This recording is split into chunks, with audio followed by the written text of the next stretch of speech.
Hai Universe semuanya, kembali lagi di channel Anomali, wadah di mana horor dan supranatural bertemu menjadi spiritual.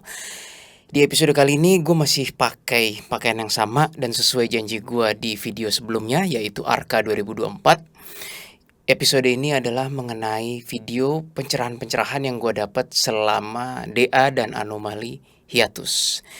Mengapa di episode ini tidak ada Jesslyn? Gue sebenarnya udah diskusi sama Jesslyn. Jesslyn bilang, itu skripnya kamu sampai 3 halaman katanya.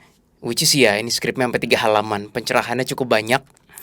Jadi kata Jesslyn, mendingan sendiri aja dulu katanya. And then pencerahan Jesslyn nanti akan diselipkan di video-video berikutnya. Dan dia memang prefer cara itu. Ya sudah, gue menghormati Jesslyn. Mungkin topik kali ini akan agak berat, tapi menarik. Gue udah yang skrip 3 halaman ini gue bacain secara singkat apa yang akan gue bahas dalam mungkin 1 jam ke depan. Antara lain, manajemen arwah manusia. Pertanyaan seperti, ada apa sih di balik kuburan megah dan mewah yang didirikan itu? Kan banyak kan kuburan mewah seperti itu. Itu bagaimana nasib jiwa-jiwanya, arwah-arwahnya? Lalu 2, mengapa tidak semua arwah bisa langsung tertolong, terlepas dari situasinya? 3, apa ada sejenis hukum fisika di dalam dimensi arwah atau kesadaran manusia non-fisikal? 4, perubahan cuaca dan energi pada alam astral, dan itu gue menyaksikannya sendiri. Lalu ada lagi natur dari doa. Doa itu gue bilang di sini analogi doa versus nge-gym. Mengapa ada doa yang terjawab, mengapa ada yang tidak? Lalu yang ketiga, daya energi karma atau yang gue sebut dengan karmic energy force. Ya, karmic tidak lain tidak bukan adalah sebuah algoritma universe yang kompleks namun bekerja dan tidak terlihat. Pertanyaan-pertanyaan seperti, entitas apa yang mampu mengakses energi karma ini? Bagaimana hubungan kebaikan terhadap daya energi karma ini?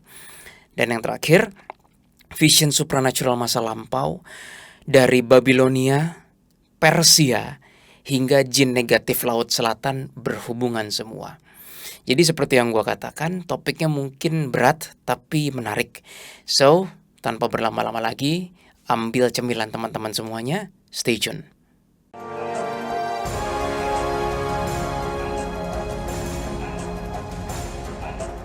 Sebelum kita lanjutkan videonya, gue mau bercerita mengenai sahabat gue sekaligus praktisi Feng Shui yang bernama Hadi Sumoro yang membantu gue banyak hal di Anomali. Hadi menyediakan jasa mulai dari perbaikan Feng Shui rumah hingga membaca garis hidup berdasarkan astrologi Patse. Hadi yang saat ini berdomisili di Amerika Serikat merupakan praktisi Feng Shui klasik Tiongkok yang sudah berakar ribuan tahun yang berhubungan dengan energi semesta secara langsung. Berbeda dengan Feng Shui kontemporer yang lebih mengandalkan aspek interior design dan psikologi.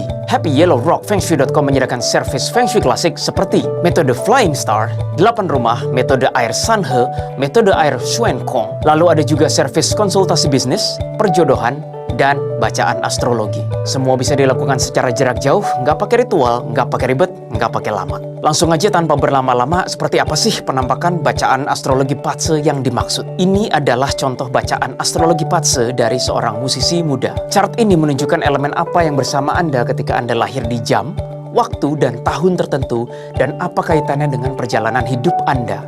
Siklus keberuntungan per 10 tahun, sebuah peta panduan untuk kewaspadaan kita. Ada tahun-tahun yang buruk untuk karir, ada tahun-tahun yang baik untuk karir. Seperti misalnya musisi muda ini memiliki karir yang baik di periode kambing, ayam, sapi, dan memiliki karir kurang baik pada periode macan, naga, kuda, monyet, dan tikus. Dan benar saja pada tahun 2001 hingga 2010 ia mengalami banyak masalah. Hidupnya ribet dan adanya masalah internal keluarga sampai berdampak pada kesehatannya. Tahun 2011 hingga 2020, musisi muda ini merasakan sendiri perbaikan karirnya, walaupun perjodohan mengalami kendala. Begitu pula dengan peta astrologi musisi muda ini per 10 tahun berikutnya. Semua bisa terlihat, terbaca, dan terungkap melalui astrologi Patse. Untuk informasi lebih lanjut mengenai Feng Shui dan bacaan astrologi, kunjungi langsung happyyellowrockfengShui.com, klik get in touch, dan langsung dapatkan diskon atas promo Tri Anomali. Nah, teman-teman, sebelum kita mulai, gue mau cerita dulu sedikit mengenai hiatus. Jadi seperti yang teman-teman tahu, per tanggal 19 November, DA dan Anomali itu resmi mengumumkan kami hiatus. Sebenarnya apa sih yang terjadi dalam hiatus itu? Ya, agreementnya adalah di dalam hiatus pertanggal 19 kami dilarang untuk kontak satu sama lain. Jadi maksudnya 5 anggota Detektif Astral dan Anomali itu dilarang kontak satu sama lain, kecuali untuk masalah darurat, mungkin masalah pembayaran, AdSense dan yang lain-lain, itu pun sebisa mungkin hanya lewat chat. Itu agreement kami. Jadi dalam waktu yang tidak ditentukan, ya I'm guessing about 2 bulan kan ya, dari 19 November sampai 14 Januari kan almost 2 months, hampir 2 bulan kan.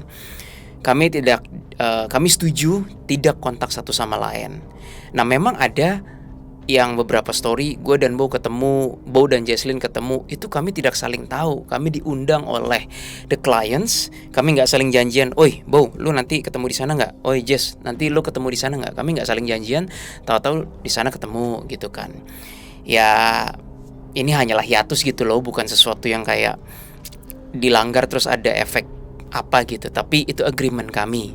Nah, tetapi dalam agreement itu memang kegiatan kami pribadi tidak dibatasi, makanya kami boleh datang ke undangan itu, datang ini. Intinya bahwa kami berlima itu tidak boleh berkumpul. Ya otomatis kami juga nggak bisa ngonten DA dan Anomali, walaupun kegiatan pribadi tidak dibatasi. Jadi gue mau gue mau ngapain aja terserah. Selama hiatus itu tidak ada satu hari pun yang gue lewati tanpa gue mikirin nasib Detektif Astral, Anomali. Gue mikirin banget itu. Ya gue depresi terus terang. Di channel ini baru gue ngomong, kalau di channel DA kan gue bilang bohong kalau gue gak sedih. Itu bener, tapi yang lebih detailnya ya gue depresi terus terang. Tidak ada satu hari pun yang gue tuh gak pengen ketemu lagi tuh, gak ada guys. 3 hari tuh rasanya udah kayak seminggu. Jadi kayak 3 hari gak ketemu mereka tuh, oh my god rasanya. Gue gak bisa ngonten, gue gak bisa, produktivitas tuh terganggu semua. Termasuk kan Anomali dan DA menutup konsultasi kan. Ya itulah intinya, hiatus tuh in a nutshell-nya seperti itu yang gue alamin. Jadi kalau mungkin Anovers dan the clients nanya, ya ini yang bisa gue kasih tahu hanya sejauh ini. Nah, di hiatus yang akhirnya selama 2 bulan itu, di dalam depresi itulah ya gue merenung. Ya habis mau ngapain lagi guys, ngonten gak bisa ya gue meditasi, gue mencari pencerahan, gue merenung ini itu. Tanpa disadari ya pencerahan terus berdatangan hingga hari ini sebenarnya. Jadi walaupun judulnya video ini mungkin pencerahan selama hiatus, sebenarnya selama hiatus dan hingga ya gue bernafas kali ini. Gak apa-apa kan gitu. Oh iya, sedikit info tambahan juga, pas hiatus tuh saking gue depresi melewati hari-hari ya, gue sampai ngurangin makan gue guys. Dengan harapan kalau badan gue kalori defisit, gue kan kecapean. Dan kalau gue kecapean, gue ngantuk. Kalau gue ngantuk, gue bisa tidur lebih lama dalam 1 hari. Jadi kalau dalam 24 jam gue bisa tidur 16 jam, gue gak perlu menderita gitu loh, menjalani hari-hari. Tapi ya jangan ditiru ya, itu cara yang buruk. Anyway, itu tadi mengenai what's going on di hiatus. Sekarang langsung ke substansialnya. Yang pertama, manajemen arwah manusia. Jadi ini terjadinya setelah tanggal 14 Januari sebelumnya. Jadi I'm so sorry, ini gak in order, tapi pokoknya seperti yang gue bilang tadi, yang gue dapatkan terhitung dari hiatus sampai gue bernafas sekarang membuat video ini. Ini terjadinya itu setelah kami tanda tangan surat perjanjian itu yang di tanggal 14 Januari. Ini terjadi ketika gue ngumpul lagi dengan inner circle. Kayaknya gak inget gue ngonten atau apa, pokoknya ngumpul dengan inner circle. Jadi omongan salah satu inner circle adalah, gue gak bisa ketemu kalian ya besok karena emang lagi melayat, ada anggota keluarganya yang meninggal. Nah ketika lagi ngomong-ngomong gitu, ngomongin antah berantah hal apa aja, mulai dari dikremasi atau dikubur, arwahnya gimana, gini gitu, sampai pada suatu topik kayak, guys, itu keluarga sini atau apa, gila kuburannya mewah banget. Oh iya ini kuburannya mewah, bla bla bla bla bla. Tahu-tahu ada GR abu-abu yang seakan-akan membantu gue dalam memberikan pencerahan ini. Sebenarnya GR abu-abu inilah yang memberikan info terhadap anggota keluarga inner circle gue yang baru saja meninggal, yang besok akan dikremasi kalau nggak salah. Muncullah pertanyaan dari benak gue, dan gue yakin pengen ditanya juga oleh para inner circle nih. Itu kalau kita bikin kuburan yang mewah seperti itu, yang sampai wah gila, apa ya, bukan gila, mohon maaf, tapi gilanya itu dalam konteks konotasi positif.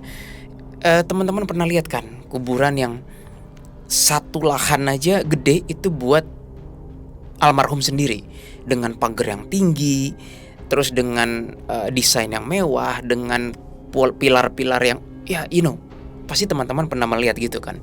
Itu tuh muncul pertanyaan kayak what's going on terhadap arwahnya tuh gimana. Nah, ini gue langsung bacain pakai skrip aja supaya gue gak kemana-mana, karena gue udah lama gak video solo.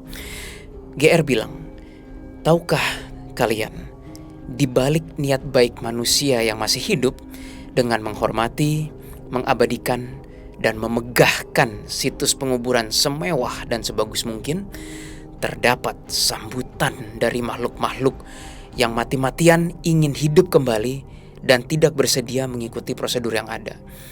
Ini nih gue diberi vision oleh GR bahwa nggak semua, tetapi ada beberapa kuburan mewah itu yang pasti anggota keluarganya datang dengan memberi seserahan, entah buah, bunga, apapun bentuknya. Tetapi karena itu kuburannya mewah, ya sudah pasti seserahannya juga nggak mungkin sederhana. Nggak mungkin dong keluarga yang mampu, bahasa Inggrisnya nggak mungkin keluarga yang can afford that place dan membayar segitu mahal cuma ngasih satu jeruk, kan nggak mungkin. I'm guessing ya banyak sekali lah. Itu gue diberi vision oleh Black GR. Itu para arwah-arwah tuh kayak oh my god, mohon maaf, tapi seperti kayak di berita-berita tuh yang tiba-tiba dibagi sembako, dikerumunin gitu loh. Dikerumunin. Dan itu visionnya cukup memilukan hati sih. Terus gue tanya lagi sama GR kayak, mereka ngapain? Mereka tahu mereka udah gak butuh makan, gak butuh minum, dan mereka dengan nyicipin itu tuh it doesn't make them go anywhere. Gak akan membuat mereka naik level dan gak akan membuat mereka kemana-mana. Bahkan mereka seakan-akan pengen merasakan lagi lidah manusia, nyicipin makanan, kayak hawak rakus gitu loh. Gue tanya pada GR, kenapa sih mereka, para hantu lapar ini, ingin hidup kembali? Ini jawaban dari GR. Karena the moment mereka meninggal, mereka sadar betapa spesialnya menjadi manusia dengan sistem kehidupannya. Dengan menjadi arwah, sure, mereka lebih tidak terbatas, bisa terbang kemana saja, tidak terbakar terkena api, tidak basah terkena air, tidak terbang tertiup angin, tidak kedinginan atau kepanasan, tidak perlu makan atau minum. Namun, dengan kondisi itu juga, mereka tahu mereka pun tidak bisa mengupgrade kesadaran jiwa mereka. Sedangkan keterbatasan yang diciptakan dalam sistem hidup manusia di dalam tulang dan daging sangat mendukung untuk kemajuan jiwa. Gue kaget. Berarti nggak cuma sekedar isapan jempol bahwa hantu-hantu lapar dan arwah-arwah penasaran tuh pengen hidup lagi. Makanya kalau mereka diberi kesempatan untuk merasuki medium, dan mediumnya emang seneng gitu, mereka seneng banget. Mereka merasakan seperti kayak, oh my god, gue bisa kembali jadi manusia lagi. Walaupun itu semu ya, gak bisa mereka merasuki manusia forever, gak ada. Gue gak pernah ngelihat walaupun medium yang piawai sekalipun gitu mampu dirasuki 24 jam terus ditukar kayak film Insidious. No, gue gak pernah lihat gitu. Yang berikutnya, mengapa tidak semua arwah bisa langsung tertolong? Jadi di balik kuburan yang megah itu, sekali lagi teman-teman, tidak ada yang salah dengan keluarga yang masih hidup memegahkan dan mengabadikan sekeren dan semegah mungkin kuburan bagi yang sudah meninggal. Namun bagi yang sudah meninggal alias si arwah tersebut, ini berpotensi bahaya. Bahayanya kenapa? Dia merasa masih diingini, masih dihormati, bahkan masih diberikan rumah kuburan yang semegah mungkin. Nggak sedikit yang gue diberi vision oleh GR, itu para kubu kiri, iblis tuh berdatangan. Iblis berdatangan kayak, dan iblisnya nggak menawarkan kayak, ya gini, lu udah mati gitu loh. Apa yang mau ditawarin lagi? Tapi yang namanya iblis tetaplah iblis. Dia akan mencari cara untuk, ya kalau gue bisa menjadikan arwah manusia mainan, kenapa enggak? Bedanya kalau manusia yang masih hidup kan iblis bisa pengaruhi untuk merusak jiwa manusia lain. Efeknya tuh jelas. Tapi kalau udah jadi arwah, ya nggak bisa gitu loh. Hukum fisikanya beda. Nah, si iblis ini nggak akan membuat arwah ini merusak orang lain. Ya gue nggak tahu, mungkin ada, tapi no point. Iblis lebih tertarik supaya ini arwah nggak move on kepada jalan Tuhan atau ke dimensi selanjutnya. Jadi si iblis itu di vision GR yang dikasih ke gue, para iblis itu bilang ke manusia yang udah meninggal, seakan-akan kayak si iblisnya menunduk dan menganggap, lihat tuanku manusia, kamu sudah meninggal pun kamu masih dihormati, dihargai. Mau nggak saya melindungi kuburan Anda, Tuan? Saya melindungi dari arwah-arwah. Tuan tidak mau bukan kalau kuburan Tuan ini diganggu oleh arwah-arwah lain? Tuhan tidak mau bukan kalau manusia yang sembarangan gak hormat di sini? Sorry, gue menjiwai banget, tapi ini yang vision yang gue lihat. Tuhan tidak mau bukan kalau keluarga gak hormat sama Tuhan? Saya bisa membuat keluarga-keluarga lain ingat terus sama Tuhan. Gue merinding sih, tapi that kind of vision jelas banget kan. Jadi seakan-akan si iblis menghambakan diri, menurunkan diri, terus bilang saya bisa, tapi gak bilang harganya apa. Nah, arwah yang baru meninggal, yang mungkin kaget, yang masih pengen menjadi manusia lagi, kesannya ternyata gue udah jadi astral pun masih bisa dihormati, dieluk-elukan, disanjung gitu. Ya diiyain lah, gak perlu pakai transaksi darah, udah gak ada kok. Tapi transaksi hati mainannya. Apa yang terjadi? Transaksi, teman-teman, transaksi secara gak langsung. Nah, ini efek berikutnya. Lalu ketika si arwah yang tadi dielulukan itu tiba-tiba ngerasa, aku sudah bosan, cukup deh, waktunya aku untuk lanjut. Gak ada gunanya gue walaupun dilindungi oleh sosok yang seperti iblis ini, dan gue dihormati gini, gak ada gunanya deh. Oke, dewa, Tuhan, atau apapun itu, saya mau lanjut, berikan aku cahaya gitu. Disitulah arwah itu merasa bahwa dia effed up. Apa ya bahasa Indonesia effed up? Dia messed up, dia screwed up. Apa bahasa Indonesia aja? Ntar gue cari dulu. Ya dia pokoknya terbelit masalah. Dia berpikir, kenapa kok gue gak bisa langsung melihat cahaya Tuhan, pertolongan Tuhan? Kok gak ada? Padahal gue udah minta. Baru GR-nya jawab seperti ini.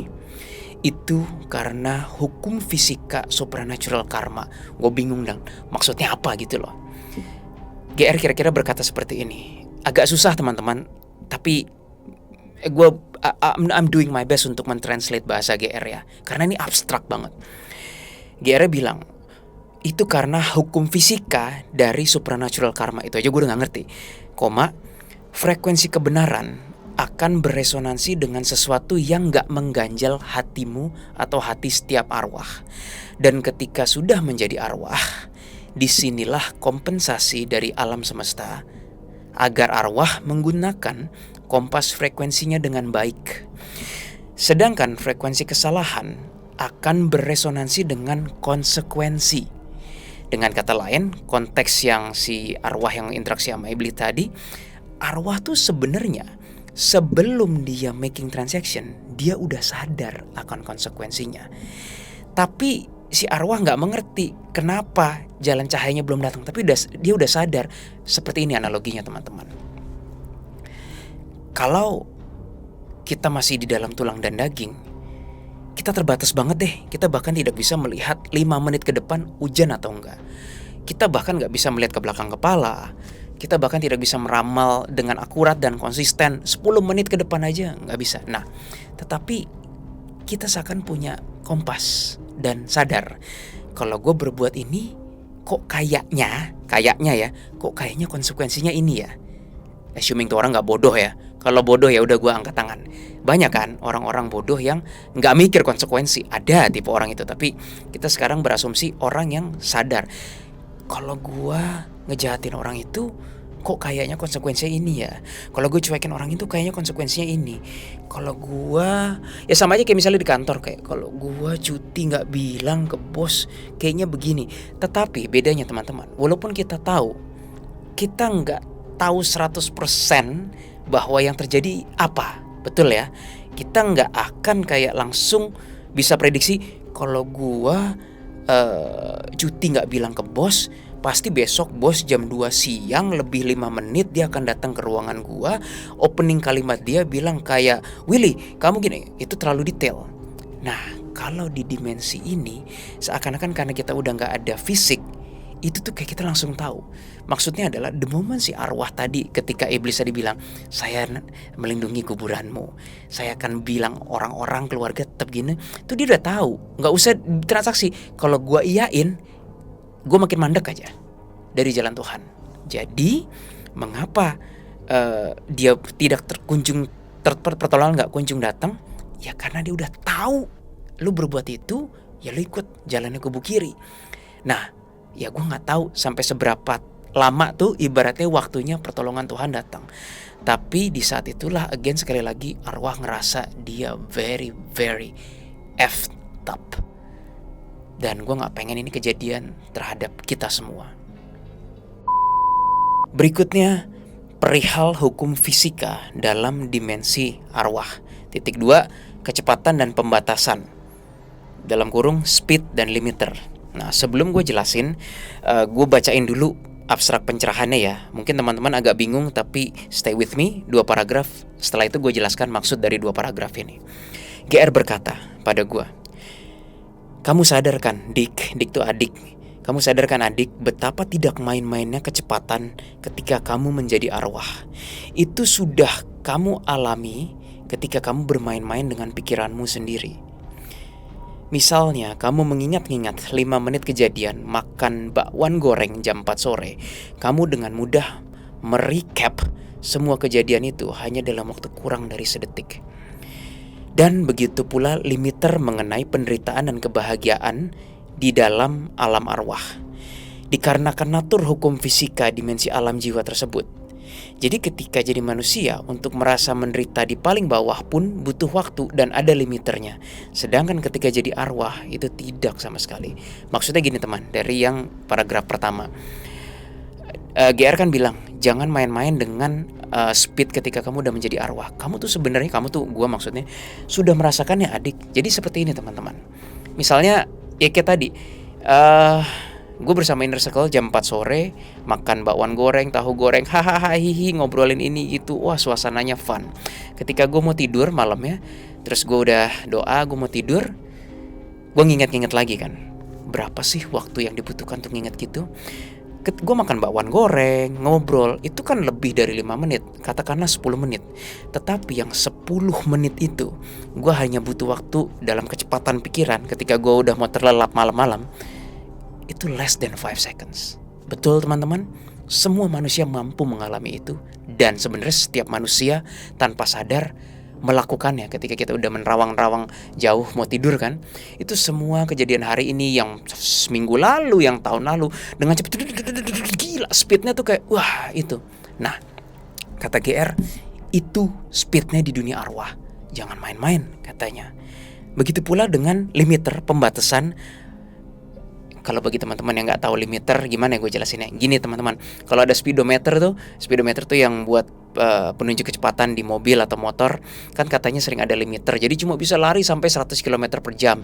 Nah limiternya dicabut, pung, bisa lari sampai 120, 140. Itu namanya limiter, pembatasan, pembatas, to limit. Nah tadi yang paragraf kedua, begitu pula naturnya kalau kamu menderita itu nggak ada limiter, senang juga nggak ada limiter. Jadi begini, misalnya kita manusia, kita senang, nggak bisa langsung gitu kayak senang banget. Emosi kita duluan, betul? Jadi emosi kita, wah gila gue dapet duit 1M, 100M misalnya, langsung senang banget gitu kan. Tapi yang senang banget tuh emosinya, physical kita nggak bisa keep up dengan energi emosi itu. Dan karena kita manusia masih menyamakan diri dengan badan, which is nothing wrong with that. Memang itulah manusia. Karena kita manusia masih mensamakan diri dengan tulang dan daging, sehingga kita nggak lebih fokus pada energi emotionnya itu. Kita berpikir kita fokus pada emotion, padahal begitu lagi seneng, duit terus tiba-tiba ada pisau, sakit juga gitu. Artinya kita nggak bisa lari dari respon badan. Ketika udah nggak ada fisikal, teman-teman, nggak ada limiternya. Begitu seneng, seneng banget.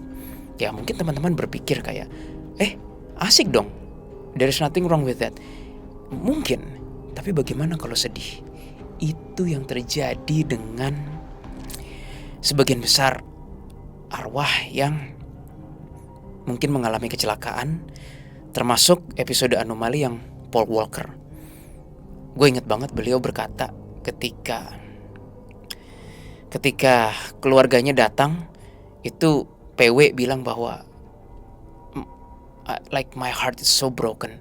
Itu tuh gak sama level ininya seperti kalau manusia patah hati, diputusin pacar, langsung ke yang paling gila, gue udah gak bisa bayangin deh teman-teman. Itu langsung sedih, ekstrim sesedih-sedihnya. Sekarang gue baru ngerti mengapa Lord Hades pernah mengatakan sama gue, gak tahu ada gak di episode gue waktu itu yang Hades, bahwa beda Willy, kamu rasanya sakit jiwa, kena jiwa langsung, sama kalau sakit di tulang dan daging. Kayaknya gue mulai agak-agak bisa paham deh. Nah, besoknya ada satu inner circle gue, sebut saja Ko Acong namanya, bukan nama sebenarnya. Ko Acong itu besoknya dia memvalidasi, dia melihat sebuah dokumenter film. Itu ada cerita firefighters, pemadam kebakaran, yang dia mengalami near death experience. Ketika firefighters itu mengalami near death experience, dia sempat katanya terbang-terbang di atas badannya, enteng banget. Nah, ketika dia mau mencoba megang anaknya yang which is lagi bersedih, atau istrinya, dia nggak lagi bersedih tuh, tapi ketika dinyentuhin, kayak nyetrum, terus dia langsung kayak kebawa sedih langsung. Wah gila, gue gak bisa praktekin. Tapi sedihnya tuh kayak udah beyond limit. Ya emang gak ada limiter. Jadi kayak yang sampai dia akhirnya menarik diri. Gak kuat kata si arwah firefighters itu. Gila. Akhirnya ya long story short, itu kan NDE, near death. Balik lagi ke badan itu dan diceritakan, tadi aku bercoba memeluk Muna gini-gini. Nah itu divalidasi oleh Ko Acong. Gue memang dikasih lihat visionnya oleh GR, jangan main-main. Kalau nggak salah di episode anomali yang Bulan Hantu Lapar yang kami wawancara dengan GR Putih itu juga mengatakan, do not underestimate, jangan main-main. Beda godaannya ketika kamu jadi arwah sama kamu masih menjadi manusia kalau di approach oleh iblis.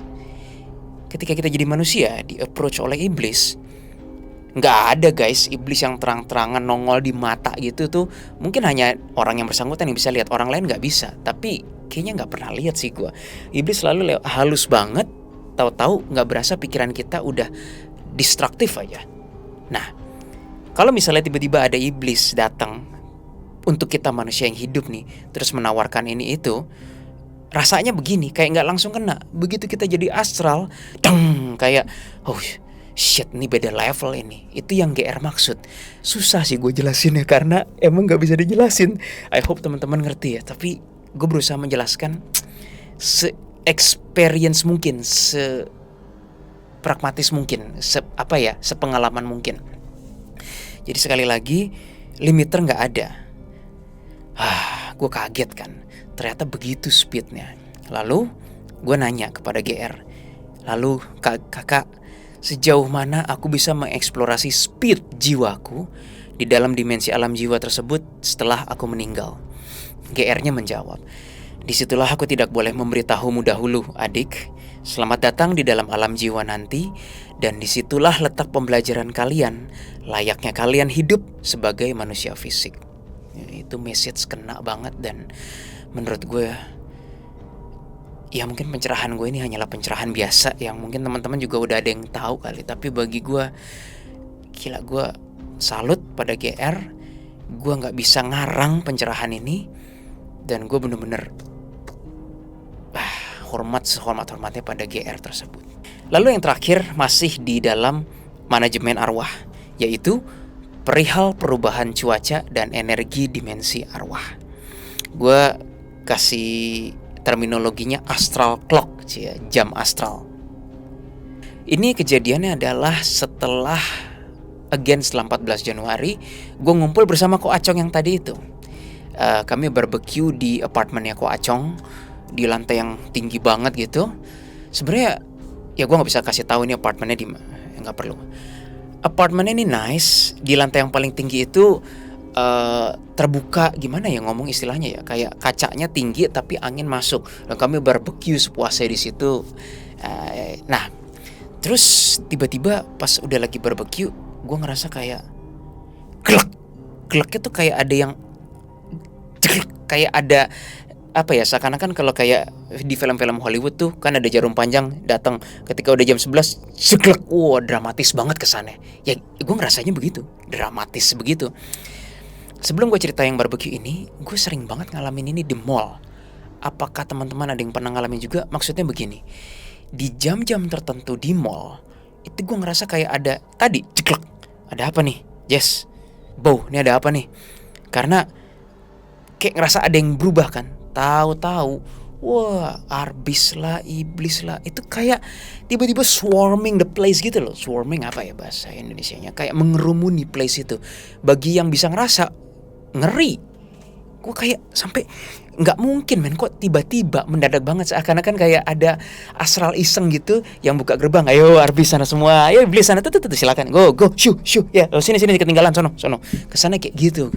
Nah, tapi terjadi di mall. Terus gue bingung kan, gue mikir ini maksudnya apa. Ternyata jam-jam tertentu para astral kubu kiri itu mengenhance, memboost up duniawi human yang ada di mall itu. Makanya mungkin ada ilmunya. Ini psikologi dan gue yakin ini ilmu sains ya. Jam-jam tertentu orang terjadi impulse buying, mungkin. Tapi karena gue melihat dan merasakan sendiri, gila di jam-jam tertentu aja. Di mall yang gue maksud itu siang gak begitu loh, walaupun weekend rame. Tapi kalau di jam 7 malam di mall itu, di Jakarta Barat itu oh my god pada datang. Seakan-akan kayak memang ini apa, emang universe menghendaki ini, atau owner mallnya bikin sejenis transaksi bantu ya supaya mall ini survive, orang jadi impulse buying. Gue nggak tahu. Tapi lucunya mall yang di Jakarta Barat itu, gue pernah ke mall lain masih di Jakarta juga, jamnya sama jam 7 malam.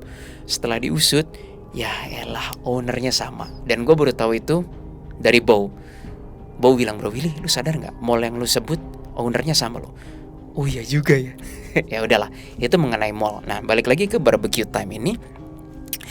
Ada, tapi kan ini bukan bukan mall. Jegrek. Terus gue ngerasa ada apa nih? Tahu-tahu teman-teman, gue kayak dapet dorongan untuk jam, lompat ke kaca-kaca itu. Gue sampai pakai bahasa gaul aja ya biar enak ceritanya, udah ngeflow. Anjir, kayak gue lagi enak-enak bolak-balik daging barbecue, tiba-tiba kayak ada kayak disuruh lompat. Dalam hati gue, kenapa nggak dari tadi? Kenapa nggak, kan gue mulai barbecue jam 8 lah, jam 8. Itu tuh kayaknya kejadiannya jam 11 malam.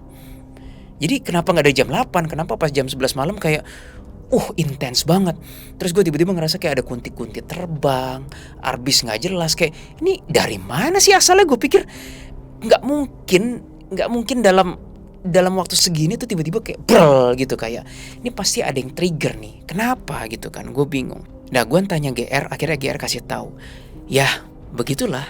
Adik, memang di dalam dunia astral, khususnya dunia para jiwa, nggak diam. Ternyata ada aktivitas yang terjadi dan ada sesuatu yang terjadi. Ibaratnya kayak gini teman-teman. Ya kita hidup ada musim kemarau, hujan. Kalau 4 musim ya musim kemarau, musim hujan, gugur, semi, salju, apalah namanya kan. Dan kita terpengaruh, betul? Kalau kita hidup di Jakarta musim panas ya kepanasan, musim hujan ya kebasahan gitu kan. Kalau kita hidup di musim dingin ya terpaksa mesti pakai baju tebal dan seterusnya.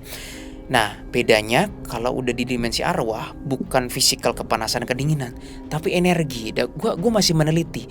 Gue belum bisa bilang dengan jelas, tapi gue masih meneliti. This is what has been happening di alam astral. Dan GR banyak ngasih tahu, Adik, efek perubahan, kita setujuan dulu aja biar gampang ngomongnya, perubahan cuaca dan energi di dimensi alam jiwa yang gentayangan ini itu ngefek paling besar terhadap arwah yang tidak punya jati diri. Arwah yang tidak punya jati diri ini adalah arwah yang sudah meninggal, tapi kayak ngikut aja deh arwah lain mau kemana gitu, kayak gue nggak tahu gue mau kemana gitu, tapi ke Tuhan juga nggak mau gitu kan. Jadi kayak banyak arwah-arwah seperti ini. Makanya sebagian besar arwah yang gentayangan itu sebenarnya stuck di dimensi gentayangan, dan bahasa gampangnya lu tuh mestinya move on gitu loh. Karena gue percaya takdirnya jiwa manusia tuh bukan untuk stuck gentayangan, bukan. Kayak lu tuh harus maju ke selanjutnya. Perkara lu reinkarnasi lagi, perkara lu harus menjalani sejenis ya penghakiman lah, atau lu harus bertanggung jawab terhadap perbuatan lu, ya itu adalah proses gitu loh, nggak bisa menghindar.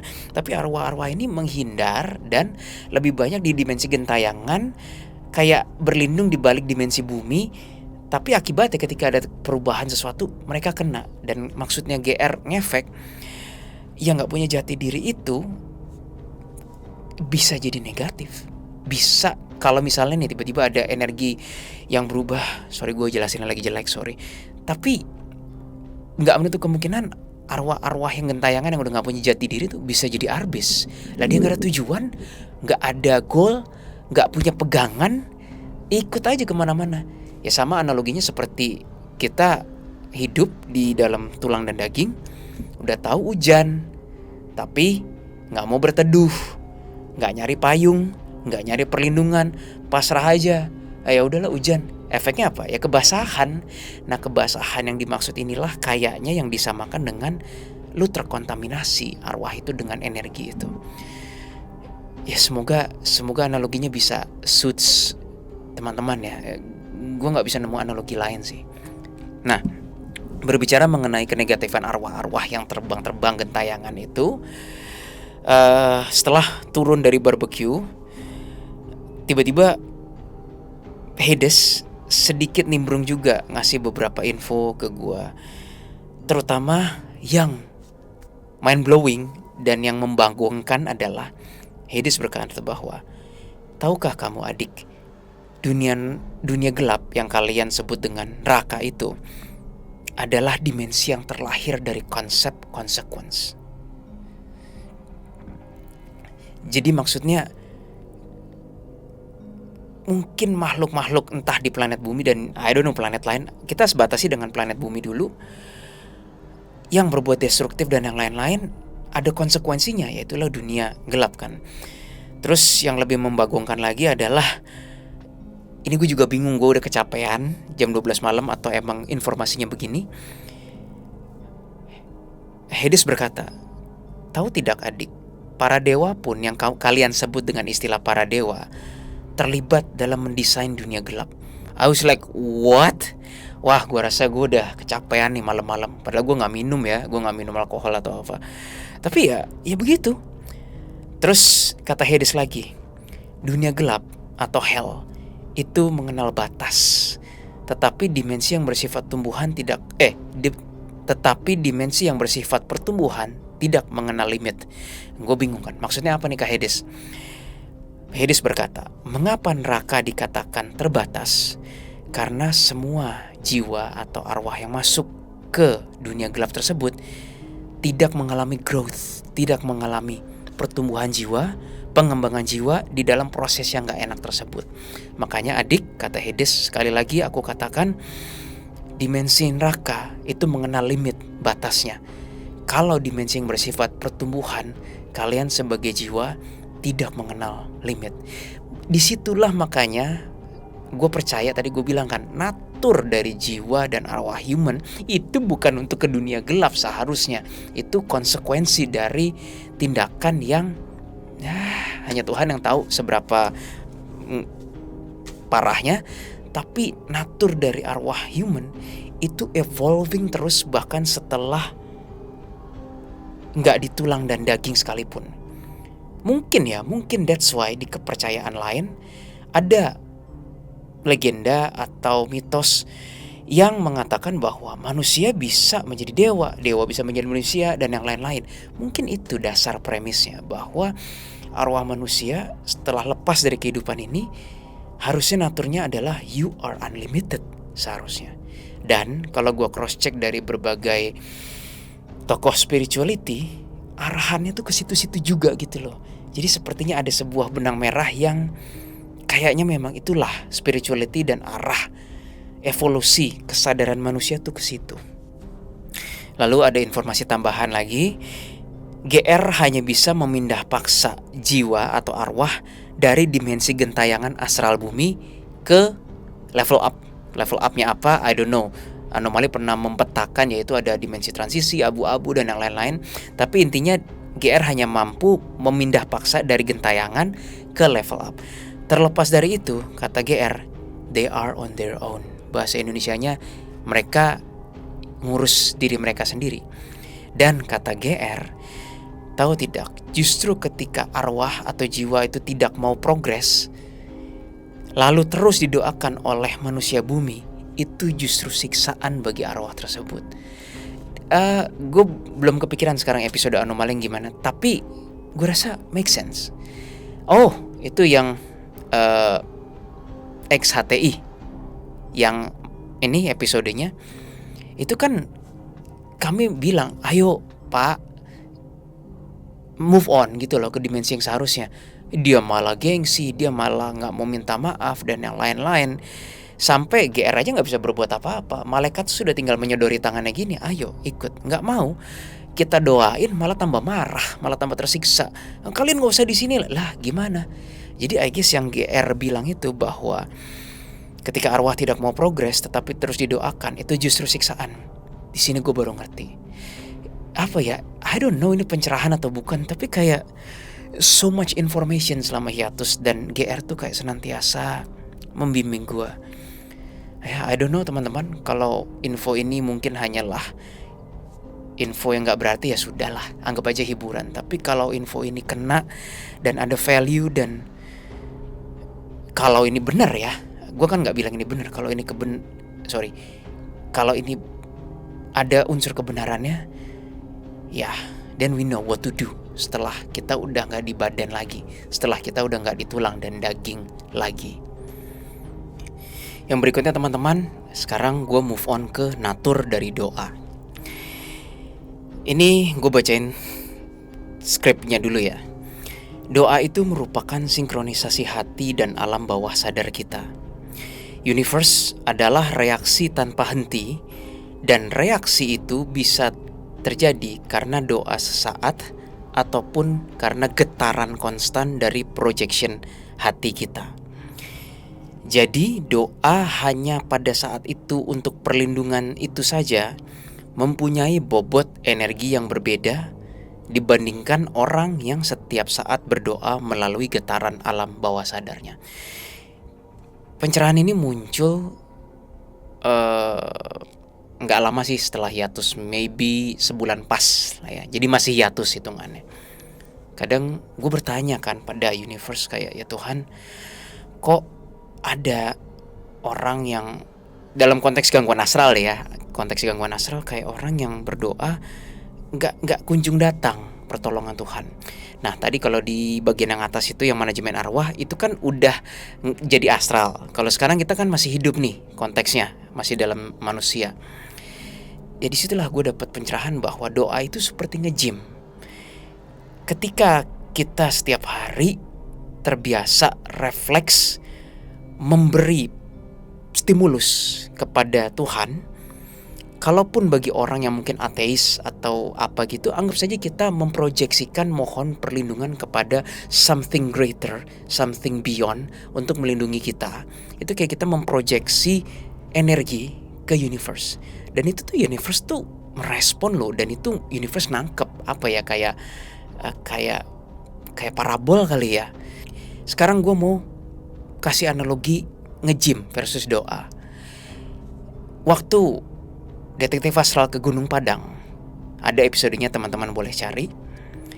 Itu semuanya kakinya pegel-pegel kecuali Jesslyn. kecuali Jesslyn.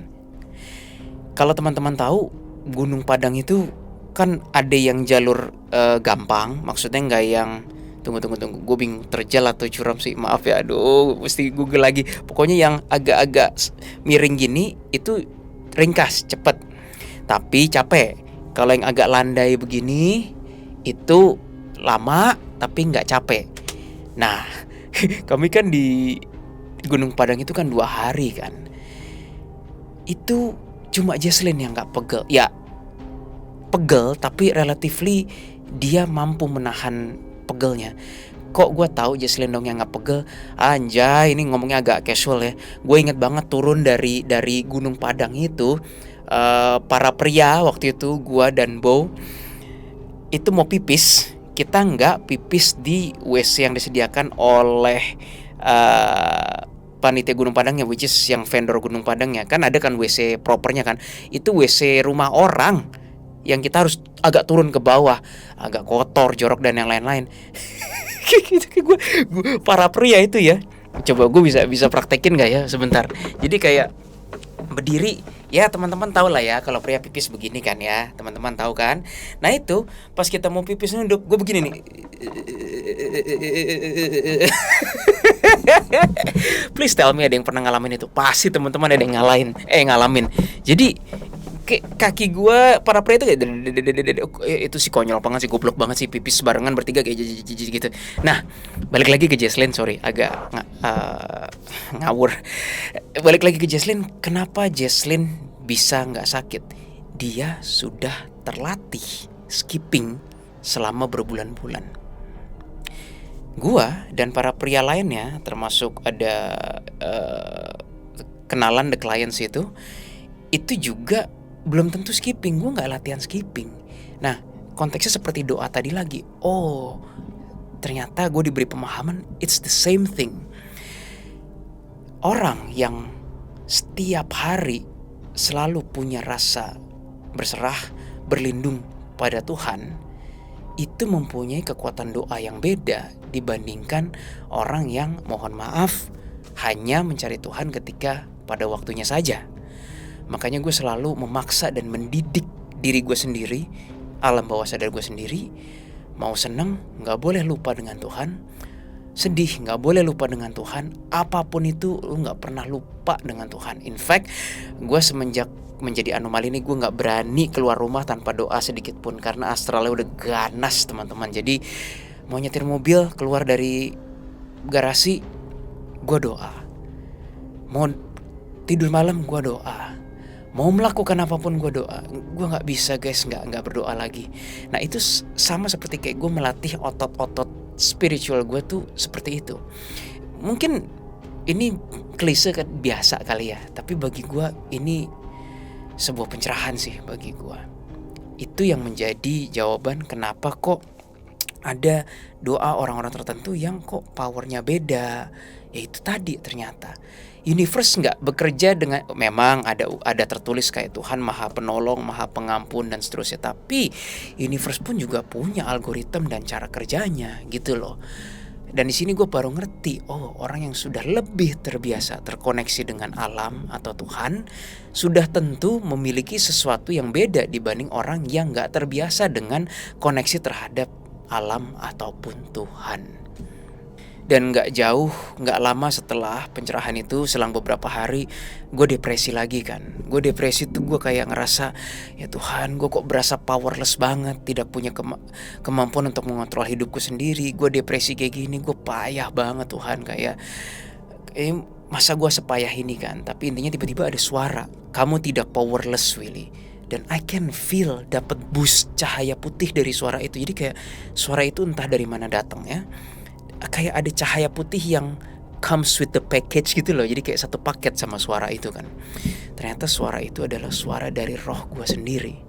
I don't know roh atau higher self, pokoknya dari my higher dimensional self, istilahnya begitu. Dan disitulah gue sadar bahwa oh thank God, roh gue pun sudah lumayan sering berlatih. Ya tentu saja bukan yang paling hebat pasti, tapi setidaknya bukan orang yang gak latihan sama sekali. Gitu teman-teman. Berikutnya, daya energi karma atau karmic energy force. Seperti yang gue bilang tadi, karma itu menurut definisi gue, dia adalah sebuah algoritma matematika universe yang kompleks, tidak terlihat, namun bekerja. Nah, poin pertama, jin itu sebenarnya makhluk advance yang lebih mampu merasakan hitung-hitungan matematika energi tersebut. Jadi seperti ini teman-teman. Ketika anomali baru awal-awal berinteraksi dengan arwah dan jin itu, kami kenal satu jin kerajaan yang dia emang agak koplak sih dulunya, dan dia seneng banget ngerjain manusia, mimpi buruk dan whatsoever gitulah. Kami nanya kayak, bro, gua gak mau sebut namanya, bro aja ya, bro, ketika lu mau mencelakai manusia gitu ya, lu punya feeling gak lu bisa mencelakai atau enggak gitu. Si jin itu menjawab, iya, kami tahu ketika kami mau mencelakai manusia, kami beda dengan kalian manusia. Kami tahu ini manusia bisa digunain atau enggak, ini bisa, ini enggak. Terus gue bilang, emangnya yang kalian rasain apa? Yang kami rasakan sebagai jin, belum kami mengapa-ngapain manusia itu, tapi kami merasa sudah kayak ada barrier dan tertolak gitu kan. Terus gue tanya lagi, kalau lu tetap ngerjain manusia itu, apa yang terjadi? Sudah pernah, kata si jin saudara kami itu, dan gue terpental, gue hampir mati. Kok bisa bro? Karena gue sudah melihat orang ini, dia sangat saleh, dan dia sangat jiwanya berserah penuh pada Tuhan, berdoanya kuat, hatinya bersih. Gue udah tahu gue gak bisa nyerang dia, tapi tetap gue coba, kata si jin itu. Akibatnya gue kepental, masih untung gue gak mati, kata si jin itu. Oh, di situ dan inline dengan berbagai cerita pengalaman anomali selama bertahun-tahun, ya, jin adalah makhluk advance yang lebih mampu merasakan hitung-hitungan matematika energi tersebut. Kalau human agak dodol terus terang. Ya oke, gue ngaku termasuk gue lah. Dodolnya gimana? Dodolnya itu dalam konteks ketika manusia berbuat salah gitu ya, emang kita langsung tahu karmanya apa? Enggak kan? Kita cuma tahu kayak, oke, kayaknya gue salah deh nih sama gue. Hati nuraninya tuh kayak cetut, alarm bunyi kayak bilang kayak, men, lu bersalah sama orang itu.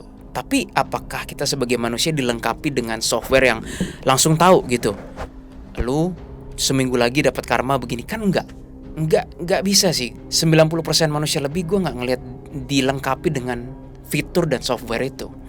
Jadi yes, manusia lebih dodol dalam mengakses hitung-hitungan energi karma itu. Tapi gue percaya dengan doa dan melatih kepekaan harusnya bisa. Karena seperti yang gue bilang tadi, gue percaya natur manusia itu to the unlimited gitu. Nah, balik lagi ke jin. Jin adalah makhluk advance yang lebih mampu merasakan loh. Sedangkan malaikat, fallen angel, iblis, arka adalah entitas advance yang mempunyai akses terhadap matematika tersebut. Dan bahkan beberapa berpotensi mengubahnya. Ini gue juga bingung kok bisa gitu ya. Jadi kalau tadi jin tuh hanya kayak bisa ngelihat ini manusia, kalau gue godain gue yang mati, atau ini manusia kalau gue kerjain pasti kena nih, itu jin. Kalau malaikat, fallen angel, iblis, arka itu, mereka udah langsung tahu, ini orang berbuat ini ntar karmanya kayaknya sih di 3 tahun lagi begini. Iblis langsung tahu. Nah, kalau sebut saja 4 grup itu ya, iblis, malaikat, fallen, dan arka itu, 4 grup ini langsung tahu, ini manusia buat salah ini, ntar karmanya 3 tahun lagi dia begini. Oh, manusia ini berbuat kebaikan ini, karmanya gini. Wah, manusia ini gak sadar begini. Gue lihat tuh di sana tuh 5 tahun lagi. Mereka mampu melihat itu. Bukan berarti pasti terjadi teman-teman, karena ada yang namanya manusia bisa mengubahnya. Betul, manusia tuh misalnya bersalah, dia ada yang namanya istilah tobat. Ada yang dia gak berbuat lagi, tapi kayak gak statik itu. Sebagai contoh, again analogi, gue seneng banget pakai kata analogi, karena kalau dengan analogi tuh gue percaya Anovers tuh bisa lebih ikut di dalam cerita dan lebih memahami. Katakanlah dari Jakarta ke Bandung kita naik mobil, pukul rata jarak dari Jakarta Bandung itu 120 kilo deh, seharusnya lebih. 120 kilo. Nah, berarti artinya kalau kita lari dengan kecepatan 60 km per jam, kita akan sampai Bandung 2 jam, betul? Katakanlah kita lari sudah sampai tol jalannya 60 km per jam. GPS pasti akan mengatakan kalau kita berangkat jam 9 pagi, kamu akan sampai Bandung jam 11 siang karena 2 jam. Betul? Nah itu juga sih yang 4 sekawan itu lihat. Wah ini dengan arahan trajektori manusia ini karmanya 3 tahun lagi. Tetapi tiba-tiba ketika lagi kita nyetir, kita stop di rest area, atau kita tiba-tiba ngebut jadi 100 km per jam, atau kita tiba-tiba segala macam deh yang harusnya sampai jam 11 presisi pasti agak begini, betul? Bisa kadang-kadang 11 lewat 10 ataupun mungkin lebih cepat. Nah ini yang 4 sekawan itu pun nggak bisa lihat. Dia bisa lihat range-nya. Mereka bisa lihat range-nya kayak kalau trajektorinya begini ya paling 3 tahun lagi karmanya. Tapi kalau tiba-tiba nyetir ke Bandung harusnya sampai jam 11, tiba-tiba capek, gue mau nginep dulu deh di rest area, di hotel rest area. Kan jadi bukan 11 lewat 10 atau 11 kurang 10 lagi, bisa beda 6 jam. Nah itu yang mungkin hanya entitas yang lebih tinggi lagi, antara lain Seven Prime yang bermain di level itu. Tapi kalau 4 sekawan, kalau 4 grup tadi itu dalam penelitian dan pemahaman gue belum mampu melihat itu. Terus tadi gue berkata bahwa beberapa berpotensi mengubahnya. Iya. Jadi anggap saja ini hanyalah vision ya. Anggap saja ini hanya vision. Suatu ketika gue ngerasa aduh kalau DA dan anomali begini, jalan ke depannya begini-gini, dan gue ngerasa kayak gue berbuat salah gini. Tahu-tahu vision gue diambil alih, ada GR yang kayak gini nih tangannya. Terus dia gini. Gue kerasa kayak orang gini nih.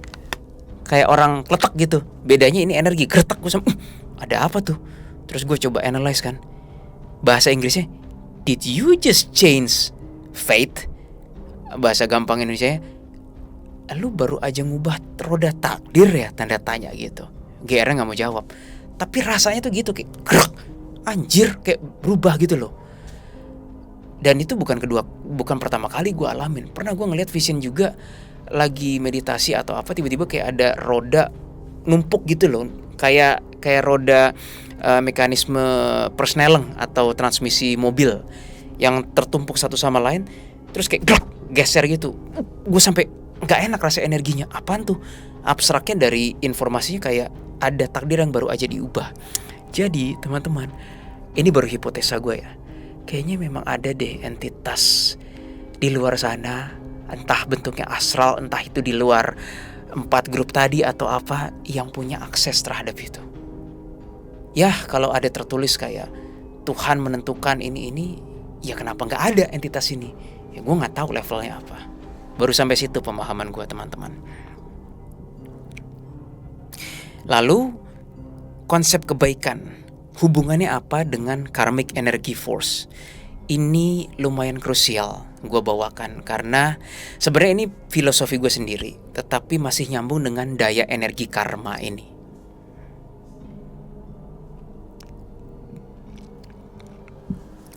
Gue langsung bacain, dan ini sebenarnya pernah ada di konten anomali sebelum-sebelumnya.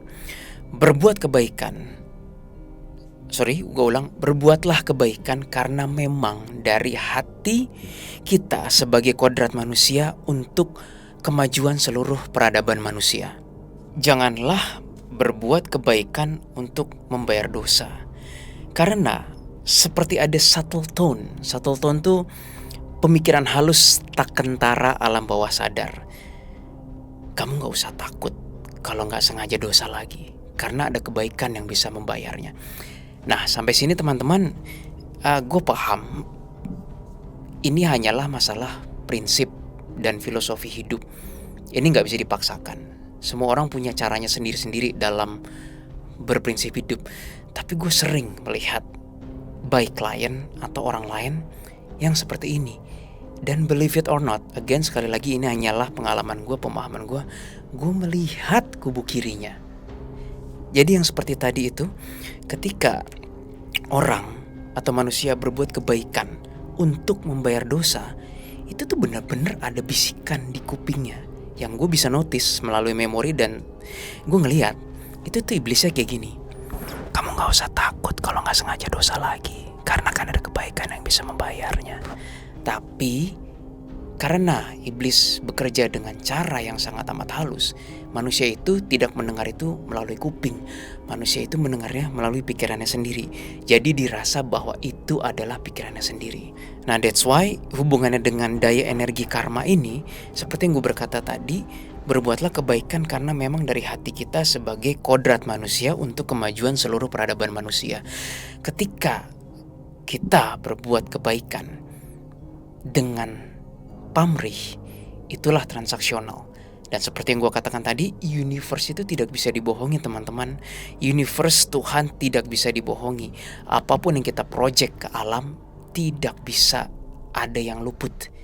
Bagaimana mungkin kita membohongi Tuhan? Bagi gue, setiap manusia itu tidak bisa lepas dari karma, apapun bentuknya itu. Dan berbuat kebaikan tidak pernah dibatasi dalam konteks tertentu. Ada jutaan manusia yang hidup setiap hari tanpa sadar mereka berbuat kebaikan. Seperti misalnya, ada orang yang mendedikasikan hidupnya untuk mengurus temannya yang berkebutuhan khusus. Ada juga yang untuk keluarganya yang sedang sakit, hampir tiap hari diurus. Ada juga orang tua yang sudah mulai tua, pengabdian seorang anak terhadap orang tuanya almost 24/7, padahal si anak itu harus bekerja juga. Dan juga ada orang yang memelihara alam, seperti kisah Pak Sadi. Dia kalau nggak diliput TV, nggak ada yang tahu Pak Sadi itu siapa. Dan juga ada yang berjasa besar dalam sejarah kemanusiaan, seperti misalnya Sir Nicholas George Winton. Orang ini adalah orang yang menyelamatkan banyak sekali anak-anak dari masa kelam Holocaust Jerman dulu. Jadi teman-teman bisa Google, itu mengharukan banget. Sir Nicholas Winton itu dipanggil ke sebuah acara TV, dia nggak tahu itu acara apa. Tiba-tiba berdiri semua, dia bingung kan. Dia duduk, orang di belakangnya berdiri semua. Sir Nicholasnya udah tua. Ternyata yang berdiri itu adalah anak-anak yang ditolongnya waktu masa Holocaust Jerman di Perang Dunia II itu. Dan kok akhirnya ketahuan Sir Nicholas itu nolong segitu banyak? Karena istrinya Nicholas yang menemukan buku catatan nama anak ini siapa, orang tuanya mungkin udah meninggal habis dan yang lain-lain. Nama anak ini siapa, semuanya ditolong, diselundupkan. Itu menurut gue udah bukan lagi berbuat kebaikan ya, itu udah off the scale berbuat kebaikannya gitu. Dan juga ada orang-orang yang berprofesi sebagai peneliti sains, menemukan sesuatu yang berdampak besar bagi kehidupan manusia. Seperti misalnya penemu Indonesia yang menemukan plastik dari singkong, yang nama beliau adalah Tommy Ciptajaya. Teman-teman bisa Google. Bagi gue itu lebih dari sekedar kebaikan. Sumbangsihnya ada terhadap kehidupan manusia. Nah, balik lagi mengenai konsep kebaikan di dalam Karmic Energy Force ini, dua yang mengganjal buat hati gue, dan sampai tahap ini gue pengen berkata bahwa gue tidak setuju. Tapi ya udah, you go your way, I go my way. Yang pertama adalah gue tidak setuju kalau satu kebaikan tuh dibatasi hanya satu aja. Misalnya berderma saja, atau bersedekah saja, atau menyumbang saja, atau yang kayak I know dibatasi gitu aja, gue nggak setuju. Yang kedua adalah bahwa berbuat kebaikan bukan karena kita untuk membayar kesalahan kita. Itu sama aja kayak pamrih, seperti transaksional. Dan berbicara mengenai karma yang adalah algoritma universe tidak bisa dibohongi. Akhirnya sampailah kita di topik yang terakhir, yaitu vision supernatural masa lampau, Babilonia, Persia, dan jin Laut Selatan. Jadi teman-teman, gue pernah membuat video. Nah, ngomongnya bisa lebih cepat karena udah malam juga dan udah lebih santai. Gue pernah membuat video pendek di Instagram gue yang Grim Reaper nih, yang ini di Instagram gue. Jadi di situ tuh sebenarnya betul gue mulai dari pertanyaan, KGR, sebenarnya bukan ke KGR, waktu itu gue nanya pada alam kayak, ya Tuhan, kan kami anomali DA ini sudah sering konflik nih dengan ya yang menjaga di laut itu, jin. Gimana kalau suatu saat kayak dia memutuskan untuk benar-benar bertingkah lalu mencelakai kami gitu kan. Disitulah yang turun untuk memberikan gue informasi adalah GR, dan GR berkata bahwa disitulah adik perannya seperti kami. Teman-teman nonton aja video ini, itu cukup jelas. Nah, yang pengen gue tekankan poin di sini adalah GR bilang kami dulu pernah melakukannya intervensi turun tangan, yaitu pada masa Babilonia. Jadi kayaknya gue belum meneliti lebih lanjut, mungkin pada zaman Babilonia dulu itu GR entah turun plek ketuplek dalam bentuk kayak pakai hood dan sabit gitu, tapi yang jelas GR turun tangan untuk memulihkan, mengembalikan energi supranatural ke sedia kala. I guess manusia masa itu mungkin punya akses, bisa sihir dan yang lain-lain. Kayak itu nggak berkenan gitu loh. Tuhan ngerasa kayak wah ini nggak bener nih kalau dilanjutkan, ini bahaya, manusia destroying themselves. Akhirnya GR turun tangan. Nah itu kan Babilonia ya kan. Malamnya pas gue mau tidur, gue masih mikirin pencerahan yang dari GR itu, tiba-tiba gue melihat seperti ada sosok, udahlah gue ngomong aja, gondrong, mirip Yesus, mirip ya, bukan Yesus ya, ntar gue dicela lagi, netizen tuh ada-ada aja. Gondrong gitu, terus pakai terusan yang kayak jubah ya, persis kayak lukisan zaman Yesus yang satu terusan gitu, dan kayak pakai sendal Romawi kali ya, gue nggak jelas pakai sendal gitu. Tapi bedanya adalah satu, itu bukan Yesus, jelas bukan Yesus, gue kerasa energinya. Dua, matanya ada kayak merah laser gitu, kayak Superman kan punya mata bisa laser merah gitu kan. Gue sampai ini siapa gitu. Ya udah gue cuekin aja, gue berdoa gitu kan. Dia ada terus distracting gitu loh. Terus gue selalu doa kalau ngelihat makhluk astral, ya Tuhan tunjukkan kebenaran, jauhkan kami dari kebohongan, jika kamu bukan di jalan Tuhan tunjukkan gini kan. Dia nggak bergeming. Anjay, dalam hati gue, lawan berat nih. Bergeming enggak, mundur enggak, kesakitan enggak, tapi ngerespon pun juga enggak. Tapi dia distracting. Akhirnya gue bilang, Tuhan aku gak mau sih diganggu dengan makhluk ini kan. Gue tembak, gitu. Dia gini, gitu, kena. Gue lihat, gila gak bergeming sama sekali. Gue pakai full power kan, gitu. Dia coba kayak gini, gitu. Wih, cool amat. Cuma kayak gini, literally kayak gitu doang. Gak ada rasanya, kayak wah, dalam hati gue, matilah gue, ini lawan berat nih kayaknya nih, siapa lagi ini gitu kan. Terus ternyata usut punya usut, kayak terjadi konflik gontok-gontokan. Nah vibrasinya dulu, iblis bukan, malaikat bukan, dewa, kayaknya dewa, tapi kok gue nggak ngerasa ini dewa dari mana gitu ya. Mungkin kalau harus ada padanannya tuh seperti ya dewa-dewa di Olympus gitu loh, mungkin ya. Higher being bukan. Apa ini gue pikir, jin juga bukan. Abstraknya tuh kayak dia human, tapi dia udah astral dan mencapai level yang sangat tinggi, tapi bukan di level jin. Dan gue bingung lah ini apa gitu kan. Gue analisa dulu vibrasi hatinya nih. Oh, dia bukan berlawanan dari Tuhan kok, tapi dia kok juga nyolot sama gue. Ibaratnya kayak gue pengen ngomong, oi sesama di jalan Tuhan dia jangan nyolot dong, maksud lu apa gitu kan. Akhirnya ini langsung aja pada intinya ya. Dia bilang dia dulunya Raja Persia. Hah? Gue bilang. Terus dia kayaknya komunikasinya susah. Gue juga belum lancar secara batin atau enggak ya. Sebenarnya dia belum bilang Persia. Dia tuh ngasih, sorry gue ceritanya kebalik-balik. Yang ini dulu, dia ngasih gambar perisai, terus kayak ada gambar singa gitu loh. Gue bilang, maksudnya apa perisai singa itu, maksud gue gak ngerti. Terus dia bilang, aku dulu Raja Persia gitu. Gue dari doa langsung kebangun. Terus cari Google kan, ada ternyata. Memang bukan yang modern, tapi ternyata lambang perisai ada singanya tuh pernah terafiliasi dengan kerajaan Persia. Kayaknya mungkin ini raja Persia kuno yang mungkin ilmunya juga udah tinggi lah, gue nggak ngerti lah. Dia datang gitu loh. Terus kalau ditanya sama Anovers, Kak Willy terus hubungannya sama Babilonia apa? Jujur gue nggak tahu sih. Tapi pas gue google di internet, Babilonia sama Persia ada hubungannya tuh di sejarah. Gue mesti research lagi, maaf teman-teman. Tapi intinya nggak jauh-jauh deh timelinenya, dan ada masalah kekuasaan juga gitu. Kaget gue. Ya udah gitu visionnya. Ya sorry kalau nggak menarik, tapi vision hanyalah vision kan. Yang terakhir ya mengenai jin yang selatan tadi sudah gue sebutkan.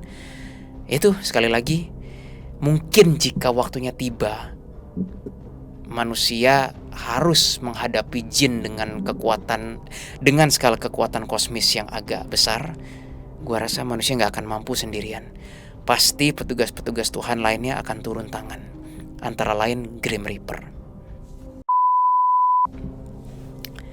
Well, sekian dulu video gue kali ini, udah cukup panjang. Thank you ya Anovers semuanya udah mau bersama gue sampai mungkin udah lebih dari sejam ini. Masih ada pencerahan-pencerahan kecil lainnya yang gue bingung mau bawain atau enggak nih, karena gue takut kalau remeh gimana, nggak ada gunanya gitu buat Anovers. Tapi ada beberapa quote-quote gue yang gue coba bawain, itu sebenarnya juga merupakan pencerahan-pencerahan. Antara lain, orang yang terlalu takut akan dosa menjadi tumpul pikirannya, sedangkan orang yang tidak takut sama sekali akan dosa menjadi ngawur perbuatannya. Itu salah satu suara pencerahan yang gue dapet. Terus ada lagi, orang yang didoktrinasi kemurkaan Tuhan akan menyembah Tuhan dengan dasar ketakutan. Orang yang didoktrinasi kebesaran Tuhan akan menyembah Tuhan atas dasar kasih dan respect. Oke, gue mau curcol sedikit. Gue pernah menangani klien yang datang di depan kami itu. Dia nangis-nangis, gak jelas. Long story short begini, gue analyze problemnya apa nih. Gak ada demon, jin, supernatural, gak ada. Apa sih problemnya? Akhirnya gue nyerah, gue bilang, Mbak maaf, kok kami gak merasakan adanya gangguan ya? Kenapa Mbak nangis-nangis? Ayo cerita. Kalau Mbak gak cerita, kami juga bingung mau bantu dari mana. Tiba-tiba Mbak itu berkata sambil nangis, iya saya takut Tuhan marah sama saya. Hah? I was like, oke, terus saya takut Tuhan marah sama saya. Saya takut karena kalau saya nggak ikhlas Tuhan marah gitu. Nangisnya tuh sesenggukannya sampai serius, kayak gue ngerasa tunggu Mbak. Jadi Mbak pengen konsultasi dengan kami, apa yang bisa kami bantu? Ya gimana caranya supaya aku ikhlas dan Tuhan nggak marah? Nah ini nih gue nggak setuju banget ya. Gue bilang kayak sebenarnya dia kayaknya pernah ke orang pinter lain, dan seperti video kami yang ini nih, klasifikasi oknum dukun tuti, ini salah satu korban orang pinter yang jualan Tuhan dari fear, dari ketakutan.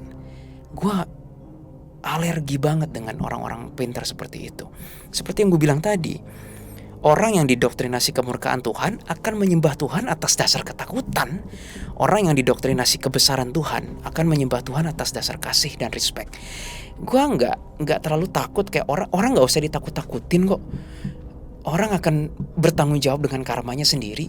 Nggak usah ditakut-takutin orang juga, ntar ketika karmanya tiba akan menuai sendiri gitu loh. Nah tapi ada aja orang-orang di luar sana yang jualan Tuhan basisnya ketakutan.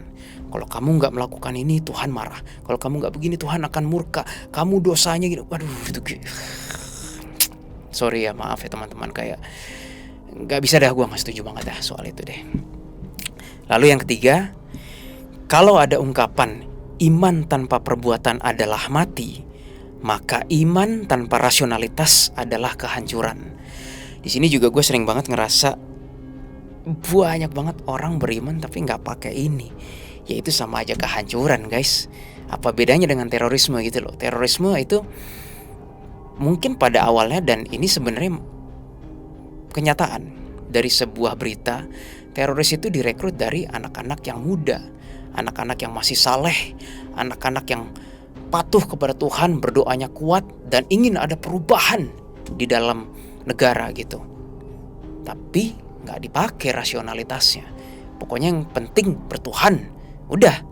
Nah makanya iman tanpa perbuatan memang adalah mati, tetapi iman tanpa rasionalitas adalah kehancuran. Well, segitu dulu teman-teman episode video pencerahan kali ini. Gue mohon maaf kalau ada salah kata atau pencerahannya ini ya remeh bagi teman-teman. Tapi seperti yang gue selalu bilang di disclaimer Anomali, jika ada value yang bisa dipetik dari video kami itu sudah lebih dari cukup. Thank you for watching. Please click like, share, subscribe, dan sampai jumpa di video Anomali yang lain. Bye-bye.